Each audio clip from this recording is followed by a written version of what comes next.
पूजा इसीलिए मानते हैं लोग क्योंकि यहाँ पे उनका जन्म स्थान है और यहाँ पे ऐसा होना उनके लिए उचित नहीं है। और विद्वान होने के नाते और जो है विद्वानों में तो उनकी गिनती थी पहले से। सर्वश्रेष्ठ विद्वान रावण ही थे।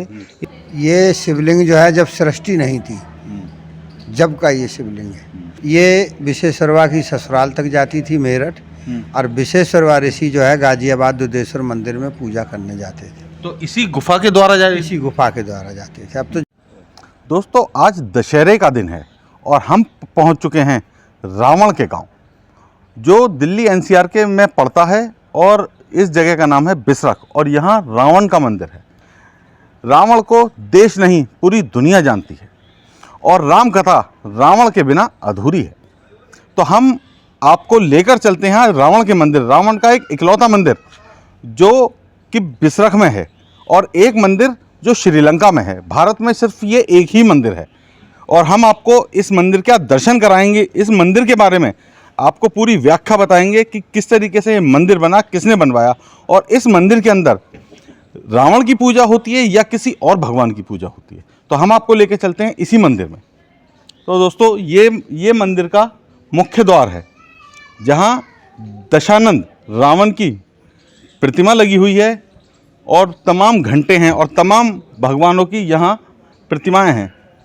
और मैं आपको प्रतिमाओं के बारे में बताऊं कि ये दशानंद रावण की प्रतिभा है और यहाँ पर रावण अपने 10 के 10 सिर भगवान शंकर को अर्पित किया करते थे। और अंदर अभी मैं आपको वो शिवलिंग भी दिखाऊंगा जहाँ रावण अपने जो सिर थे उनको अर्पित किया करते थे। और ये जो प्रतिमा आप देख रहे हैं यह उसी चीज़ की प्रतिमा है कि रावण अपने सिर को भोले शंकर को अर्पित कर रहे हैं। चलिए अब हम आपको लेकर चलते हैं इस मंदिर के अंदर और देखते हैं क्या इस मंदिर की खासियत है। बहुत बड़ा घंटा लगा हुआ है और अब हम यहाँ से अंदर की ओर प्रवेश कर रहे हैं। चारों तरफ प्रतिभाएं हैं लगी हुई जो श्री रामचंद्र जी की हैं, भोले बाबा की हैं, सीता माता की हैं, गणेश जी की और यहाँ बहुत सारे ऋषियों की भी प्रतिमाएं लगी हुई हैं। अब हम आपको अंदर लेके चलते हैं। मुख्य द्वार के सामने यहाँ पर नंदी बाबा मौजूद हैं। तो नेचुरल सी बात है कि अंदर भोले बाबा की ही प्रतिमा होगी। यहाँ पर शिवलिंग होगा।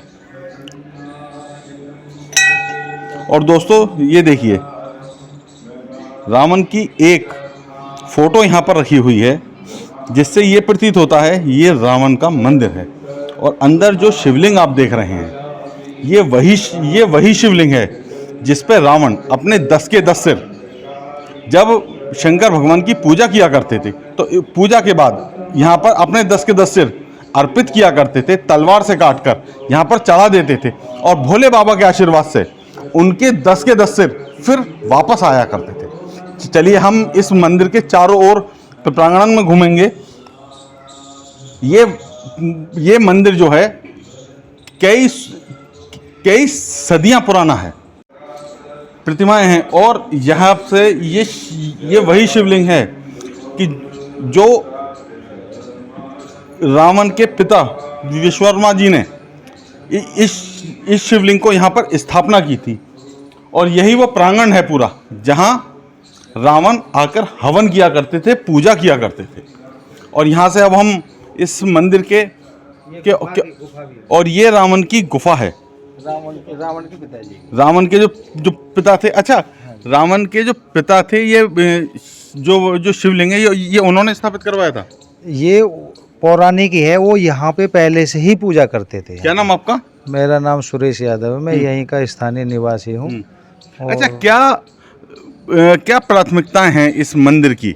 इस मंदिर को लेकर बहुत सारे लोग यहाँ पर आते हैं और बताया जाता है कि बिसरख के अंदर रावण दहन नहीं होता है और यहाँ पर रावण की पूजा होती है। ऐसा भी कुछ है क्या? पूजा इसीलिए मानते हैं लोग क्योंकि यहाँ पे उनका जन्म स्थान है और यहाँ पे ऐसा होना उनके लिए उचित नहीं है। और विद्वान होने के नाते और जो है विद्वानों में तो उनकी गिनती थी पहले से। सर्वश्रेष्ठ विद्वान रावण ही थे, इसलिए उनकी पूजा करते हैं यहाँ पे और उनका कोई दहन वगैरह नहीं करते हैं। और यहाँ पे जन्म भूमि होने के नाते उनका जो स्थान जो है ऊंचा दिया हुआ है, उनका स्थान ऊंचा। तो यही वो गुफा है। गुफा है दुधेश्वरनाथ मंदिर जाती है यहाँ जी? से। शिवलिंग जो है वहाँ पे दुधेश्वरनाथ गाजियाबाद में, यहाँ से इस गुफा के रास्ते गाजियाबाद पहुँचते थे। अच्छा, ये गुफा इतनी बड़ी है कि यहाँ से गाजियाबाद तक आप जा सकते वहाँ हैं। जाकर के मंदिर में खुलती थी ये। अच्छा, हाँ। तो दोस्तों चलिए हम इस गुफा के अंदर चलते हैं और देखते हैं ये गुफा कहाँ तक जाती है। ऐसा बताया जाता है कि गाजियाबाद में जो मंदिर है उस मंदिर के अंदर ये गुफा जाती है। ज़्यादा नीचे तो हम इसमें नहीं जा पाएंगे, लेकिन फिर भी हम देखने की कोशिश करते हैं कि आगे का रास्ता जो है इसका वो बंद कर रखा है। पहले टाइम में इस गुफा के द्वारा रावण और उनके पिता इसी गुफा से दुधेश्वर नाथ गाजियाबाद में जो मंदिर है उस मंदिर तक ये गुफा यहाँ से वहाँ तक जाती है। चलिए हम कुछ लोग जो भक्त यहाँ पर आए हैं। क्या नाम भैया आपका? मेरा नाम ऋषभ है। अच्छा ऋषभ जी, कहाँ से आए? हम ग्रेटर नोएडा सेक्टर 5 से। तो आज ही यहाँ आने का उद्देश्य? आज हमारा आने का उद्देश्य था इस मंदिर को देखने, मतलब विशेषकर इस मंदिर पे विजिट करने का था। तो हमने देखा कि यहाँ शिवलिंग है जिसकी पूजा रावण करते थे, तो हम उत्सुक थे तो देखने आए आज। जी, मैं भी ग्रेटर नोएडा में उनके साथ ही आया हूँ। अच्छा। जी, हमने आज ही सर्च करा तो हमें पता चल रहा है कि रावण का जन्म इसी गांव में हुआ था, तो हमने सोचा कि आज आते हैं यहाँ पे, देखते हैं क्या चीज़ है। कैसा लगा मंदिर? बहुत बढ़िया, बहुत मंदिर बढ़िया। बढ़िया। दोस्तों पुरानी चीज़ें काफ़ी अच्छी ही होती हैं और जो भव्य मंदिर है ये बहुत बड़ा इसका प्रांगण है। और हम अब चलते हैं महंत जी के पास जो इस मंदिर की देख रेख करते हैं, और साथ ही हम आपको वो भी दिखाएंगे जहां रावण के पिता की मूर्ति स्थापित है इसी मंदिर के अंदर। क्योंकि ऐसा बताया जाता है कि रावण के जो पिता थे विश्वकर्मा जी, उन्होंने इस शिवलिंग का निर्माण कराया था और इस शिवलिंग की खुदाई भी करवाई गई थी, लेकिन और छोर कुछ भी मिल नहीं पाया था। तो ये थे रावण जी के पिता श्री ऋषि विश्वकर्मा जी। इनके द्वारा इस मंदिर का निर्माण कराया गया था और यहीं पर रावण पैदा हुए और यहीं पर पले बड़े हुए, यहीं पर उन्होंने दीक्षा ली और यहीं से वो महान ऋषि बने और महान ज्ञानी भी थे। और ये जो मूर्तियां आप देख रहे हैं ये बहुत पुराने समय की सभी मूर्तियां हैं। चलिए दोस्तों, अब आपको हम लेकर चलते हैं इस मंदिर के महंत जी के पास और बात करते हैं महंत जी से कि कितना पुराना ये मंदिर है। यहाँ पर सामने महंत जी बैठे हुए हैं जो इस मंदिर की देख रेख करते हैं। चलिए हम इनसे बात करते हैं।